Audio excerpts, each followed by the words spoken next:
Hello అండి, అందరికీ నమస్తే. Welcome to Hari Monica's cooking channel. మనం ఈరోజు సింపుల్ అండ్ హెల్తీగా ఉండే స్ప్రౌట్ శాండ్విచ్ చూడబోతున్నాము. ఇలాంటి మరిన్ని ఇంట్రెస్టింగ్ రెసిపీస్ కోసం నా ఛానల్ని లైక్ చేయండి, షేర్ చేయండి, తప్పకుండా సబ్స్క్రైబ్ చేయండి. మనం ముందుగానే స్ప్రౌట్స్ అనేటివి చేసి పెట్టుకోవాలండి. స్ప్రౌట్స్ని ముందుగా ఒక చాపర్లోకి ట్రాన్స్ఫర్ చేసుకొని కోర్స్గా మనము చాప్ చేసుకోవాలి. స్ప్రౌట్స్ని ఇవన్నీ కోర్స్గా చాప్ చేసుకున్న స్ప్రౌట్స్ని ఒక బౌల్లోకి తీసుకునేసి అందులో సన్నగా చాప్ చేసి పెట్టుకున్న ఆనియన్స్, సన్నగా చాప్ చేసి పెట్టుకున్న క్యాప్సికము, నెక్స్ట్ తురుముకున్న క్యారెట్, నెక్స్ట్ తురుముకున్న పన్నీరు, పచ్చి కొబ్బరి, నెక్స్ట్ సన్నగా కట్ చేసి పెట్టుకున్న పన్నీరు యాడ్ చేసేసి సాల్ట్, కారం,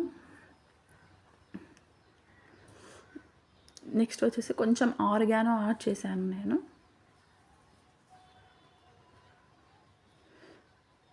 ఒక 1/4 టీ స్పూన్ పావుబాజీ మసాలా కూడా యాడ్ చేశాను. మొత్తం మంచిగా మిక్స్ చేసుకునేసి బైండింగ్ కోసం శనగపిండి వాడాను, బేసన్ పౌడర్. నాకు 7 to 8 స్పూన్స్ పట్టిందండి. ఇలా థిక్ కన్సిస్టెన్సీ వచ్చిన తర్వాత వాటర్ వేసుకునేసి సెమీ థిక్ కన్సిస్టెన్సీ అనేది అడ్జస్ట్ చేసుకోవాలి వాటర్ వేసి, నేను చూపించిన విధంగా.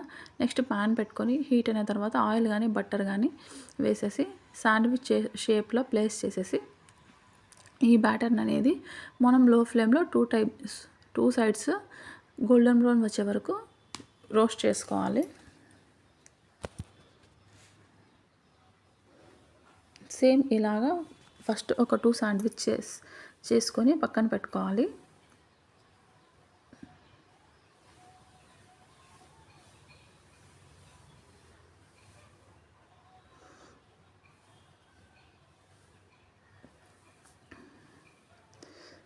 నెక్స్ట్ అదే ప్యాన్ పైన మరలా ఒక శాండ్విచ్ తీసుకొని ప్లేస్ చేసి అందుపైన దానిపైన ఒకటి చీజ్ స్లైస్ యాడ్ చేసేసి మళ్ళీ దానిపైన ఇంకో శాండ్విచ్తో కవర్ చేసేసి లో ఫ్లేమ్లో అటు 2 మినిట్స్ ఇటు 2 మినిట్స్ కాల్చుకున్నామంటే యమ్మీ హెల్దీగా ఉండే స్ప్రౌట్ శాండ్విచ్ రెడీ అండి. ఇంతే. తప్పకుండా ఈ రెసిపీ ట్రై చేయండి. ఎలా ఉందో కమెంట్ బాక్స్లో తెలియజేయండి. థ్యాంక్ యూ అండి. Subscribe to my YouTube channel.